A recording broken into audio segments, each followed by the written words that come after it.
ములక్కాడలో ఉండే calcium, iron మరియు ఇతర కీలక విటమిన్లను కలిగి ఉన్నందువలన ఎముకలకు మంచి బలాన్ని చేకూరుస్తుంది.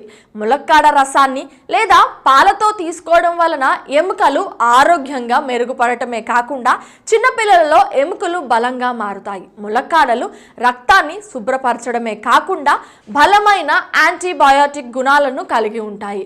ఇలాంటి కూరగాయలను రోజు తినడం వలన మొటిమలు అలాగే ఇతర చర్మ సంబంధిత సమస్యలను తగ్గిస్తాయి. ములక్కాడ ఆకులు రక్తంలోని చక్కెర స్థాయిలను తగ్గించి మధుమేహ వ్యాధిని తగ్గిస్తాయి. ములక్కాడలను తినడం వలన సూప్ లేదా జ్యూస్లలో కలుపుకొని తాగడం వలన పిత్తాశయ విధి సరిగ్గా నిర్వహించేలాగా ప్రోత్సహించి చక్కెర స్థాయిలను అదుపులో ఉంచుతుంది. గర్భ సమయంలో ములక్కాడలను తినడం వలన ప్రసవం ముందు అలాగే తర్వాత కలిగే సమస్యలను ఇది తగ్గిస్తుంది. అధిక స్థాయిలో విటమిన్ మరియు మినరల్ను కలిగి ఉండే